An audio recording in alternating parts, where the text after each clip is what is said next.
Between strawberry cream and orange for the Chupa Chups lollipops, I would probably go with orange. Yes. Yo, I'm Bashy. I'm here to talk about my brand new album, Being Poor is Expensive, and the process behind making an album. Keep it locked to find out what I've got going on and more here at BET UK. Sweet Boys Turn Sour.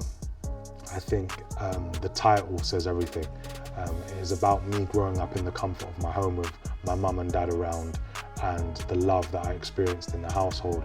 But then once I crossed the threshold of the front door, how the environment began to shape me in northwest London.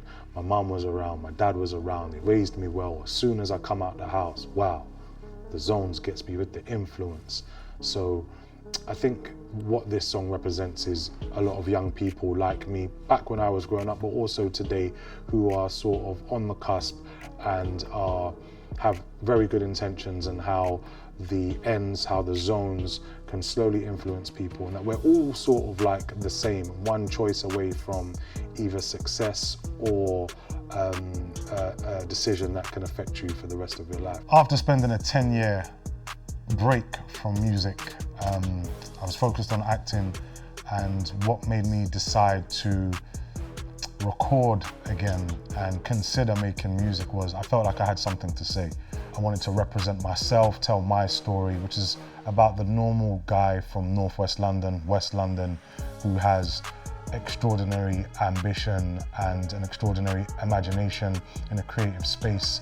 And I wanted to tell the story of myself and also my community, people who are like me from working class backgrounds, and talk about my area. I guess I wanted to pay tribute to where I grew up and the trials and tribulations that I had come through to get where I am today. Some of the inspirations behind the album Being Poor is Expensive were the people who came before me, my grandparents, my parents.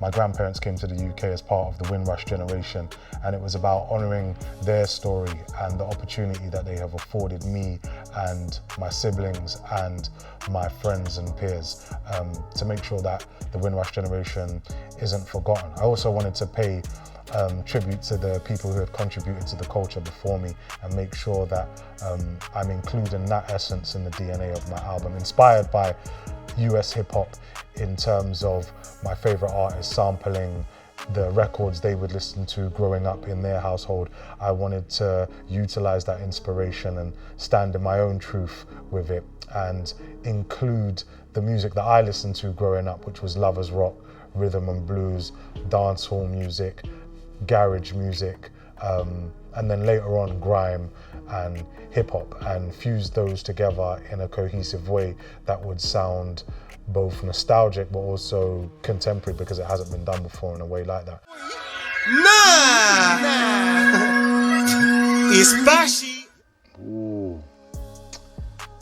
Between strawberry cream and orange for the Chupa Chups lollipops, I would probably go with orange. Yeah. Between the two flavors of cola and apple for lollipops, I would go with cola. Between the flavors of watermelon and vanilla, I would go with watermelon. Chupa Chups mixtape, man, that is a mixtape that is appreciated, that a lot of people still speak to me about today, and I think it has, it's a precursor to what I'm making and what I've made on Being Poor is Expensive, eclectic, a mix of different sounds and genres fused together, and some of the themes and subject matter carry through to Being Poor is Expensive. But I think Being Poor is Expensive is refined, concise, and straight to the point. Gets, Kano, good friends of mine, Wretch32, Skepta, loads of people from that time, Frisco, Chip, Akala. I think it's an amazing generation of artists who helped to pave the way, and there were people who were before us, and there are people who are after us who continue to put in the work and build the culture. Where the state of British music culture is now, I think it's amazing to see so many artists. That's what we were fighting for at the time, really, just to get our voices heard. So to be in really cool spaces and people achieving and having the freedom to do what they want to do and create. That's what we were fighting for, and I'm glad that those solid foundations have been laid to the point where I can take a hiatus and study acting and focus on my acting for 10 years and then pivot and then return to a music space and make an album, and for it to be received well because the culture has been nurtured.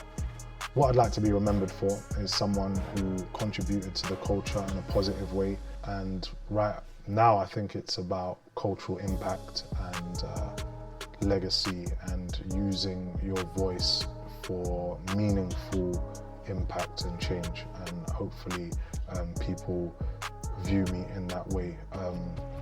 Someone told me an amazing quote one time that was, you'd be amazed at what you can achieve when you're not worried about getting the credit for it.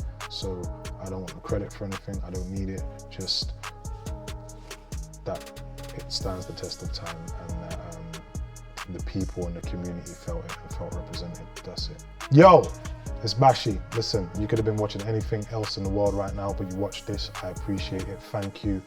This is BT UK.